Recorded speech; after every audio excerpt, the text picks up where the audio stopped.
Hi, my name is Petra Conti. I'm an international principal dancer, and I'm gonna take you through everything I do in a day.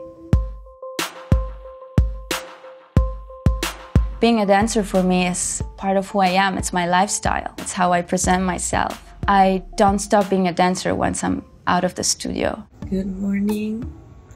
It's 6:45. I have Mishu and Frida, and they're sleeping. The first thing I do is feed the cats because they will not allow me even to go to the bathroom. No? You don't want it? Alright, never mind. If it's a day where I don't work, I don't even put makeup on. I like to give my skin some time off. Because of my work, I sweat a lot. I would rather, go clean. I like the clean look. Another thing that I have to do every day is do the bun or the twist. I am an Italian that it's a weird Italian. I don't drink alcohol, wine, I don't like it. And I don't really like coffee, which is an Italian thing, but I have to because it gives me that boost. So I drink that little espresso, and then because I need a lot of energy, so I need carbohydrates, a lot of pasta, a lot of pizza, a lot of bread. So bread in the morning with whatever, Nutella, also Italian, or lately something more salty with some cheese. I started ballet when I was 11, so now I think it's 22 years.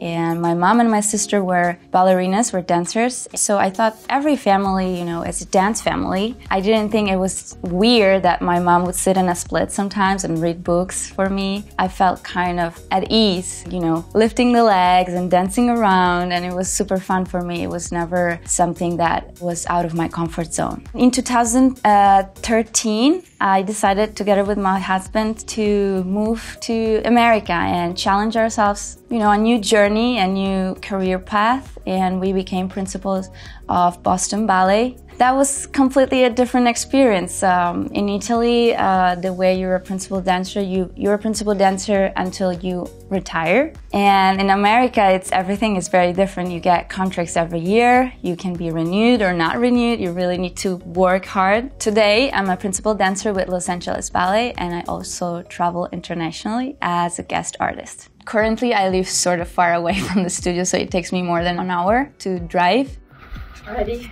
Once I enter the ballet studio, I sit down and listen to my body, whatever I need to do. If it's just stretching, if it's already start doing some abs, or if it's just slow warming up of every little part of my body. And then I prep my pointe shoes. I check if they're ready to be used, or if not, I just fix them a little bit. I take care of my feet before I start my regular work day. I massage and scrape the bottom of the foot very often now. That helps with the circulation, with the blood flow, and sort of helps recovery and warming up the feet. I tape whatever I need to tape if I have some blisters or whatever. Pointe shoes are like tires for a racing car. More than taking care of my feet, I would take care of the pointe shoe. So in between rehearsals, I would fix the shoe. This is the brand that I'm currently using. It's a new pointe shoe. It's very hard, and it doesn't move at all. And this is an old pointe shoe, which it's flexible because I have cut the sole. I put jet glue in here, and of course I put ribbons and elastic. It takes me about 1.5 hours for every pair, and they dye in about 1 day or 2. So imagine how many hours during a week I have to spend. It's sort of my second job. The ballet class starts at 9:30 until 11, which is the warm-up, which is sort of a meditation for ballet dancers. I feel like listening to your own body is really important, and ballet class, it's that medicine that we need to take every day to feel better. It's like vitamins for us. We do bar, we do center. The hardest part of the ballet classes at the end, where we really start to push and get that stamina going. If I don't push for a couple of days, I lose my stamina, so everything becomes harder. I get out of breath much easier. There is a saying in the ballet world that if for 1 day you don't do ballet, you feel it. If for 2 days you don't do ballet class, the teacher sees it. If for 3 days you don't do ballet class, the audience notice it. During my career at Boston Ballet, at some point I started feeling a little bit not well. In 2016, they diagnosed a kidney cancer, so I had to go through surgery and recovery, and it sort of changed my way of seeing myself as a dancer. It changed my mentality, changed the way I lived my everyday life. I had this moment. I performed my last Swan Lake together with my husband at Boston Ballet, and then 1 week later I got into surgery for kidney cancer. And that moment, that last performance, I thought, this is the last time I'm gonna do this. I should really enjoy it. And that was, I feel like sometimes we're so stressed because we have such a big responsibility. We dance in front of thousands of people. Everyone is looking at us from the troupe, from the backstage people, company members. So that big responsibility sometimes can be too much. So we get a little bit overwhelmed. And I was a lot of time I was really stressed to go on stage. But that last performance of my Swan Lake before surgery, I sort of understood why I am doing this, because I love it and it is who I am. It's my life, and I dance like it was the last time for me. And the dancing it's for your last time, it makes it completely different. It makes it so much more magical. I am back to dancing, which I didn't know at that time, and I'm actually a better dancer now. I call myself the Petra Conti 2.0 because I feel like now that I've experienced that suffering and that fear of losing everything, you start enjoying it more. So I started really loving it and not being so afraid and really giving it all at every performance. And now I have this big responsibility to share with my fans, with the audience, that there is so much in this life to be happy about, to enjoy every single moment that we get to have, because it can really, it can go away like this. If we don't love our body the way it is today, we might not have a chance tomorrow. As dancers, we have the mirror every time in front of us. Sometimes it can be, a love-hate experience. But now I believe it's really, really important to appreciate who you are today. Ballet is not natural. It's not a sport like others. It's all unnatural. It's starting from the turnout that we need to create, the rotation of the hips and of the legs outwards, which naturally will cause you to fall because you're not stable. So we need to create that whole stability from scratch. And so instead of using the biggest muscles, which are the quads, we have strong quads, but we also have extremely strong inner thighs and hamstrings, which are the two most important muscles that we use in the turnout. Of course, in ballet, core is the core.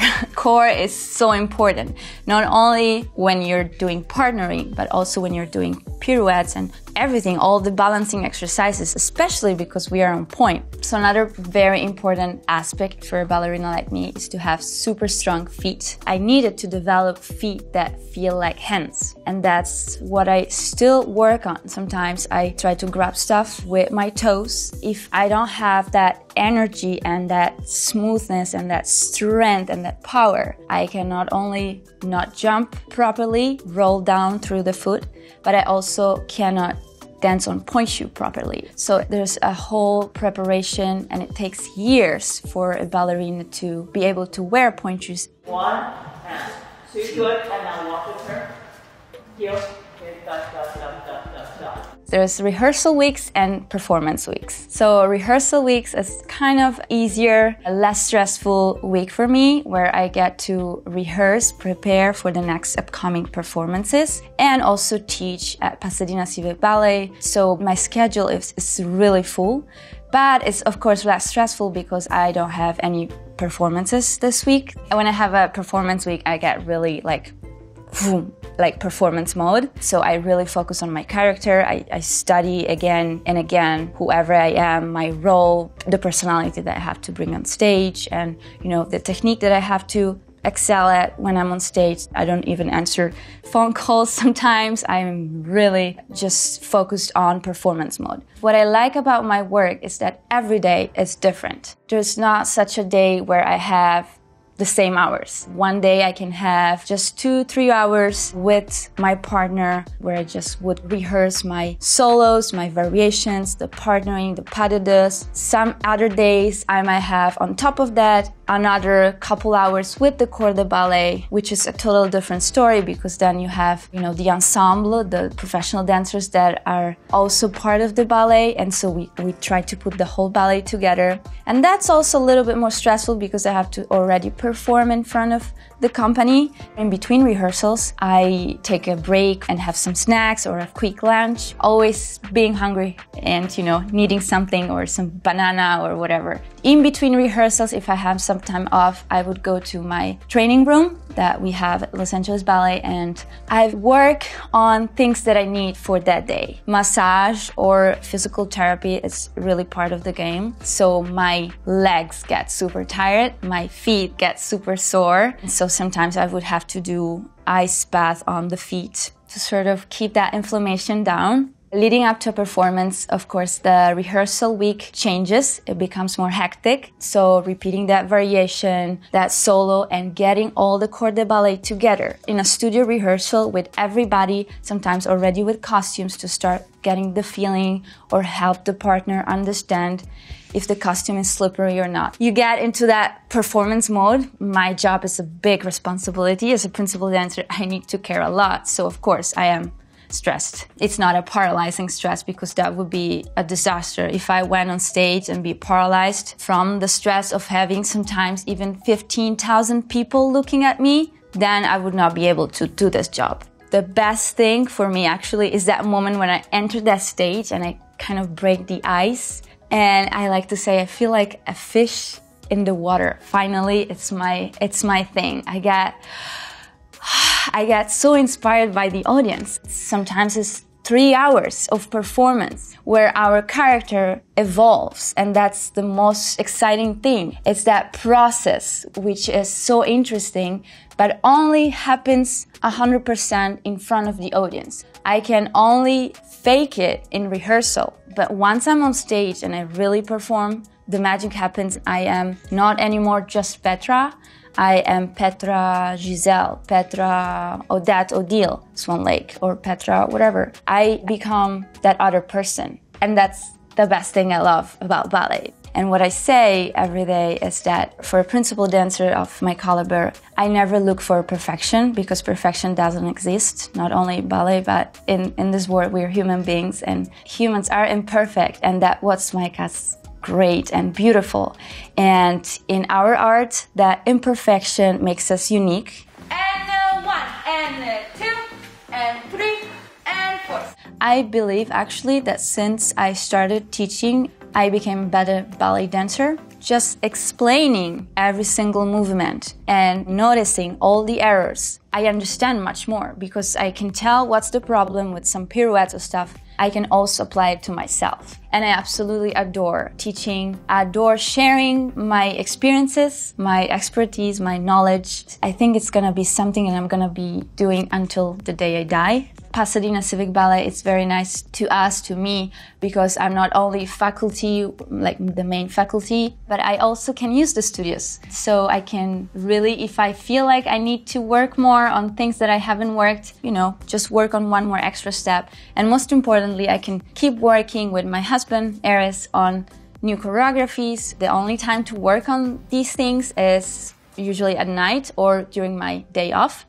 So I'm preparing a new pair of pointe shoes for tomorrow. It's very quite usual that we arrive at home and then we finally do dinner and rest. After dinner, my job is not done because normally I would have to prepare my pointe shoes for the next day. And sometimes I want to see how they feel, so I wear them. So in the middle of a movie, you could see me just standing up and like trying, like walking around the living room. It's totally normal. And it's 12:30 a.m. and I'm finally ready to go to sleep. Good night.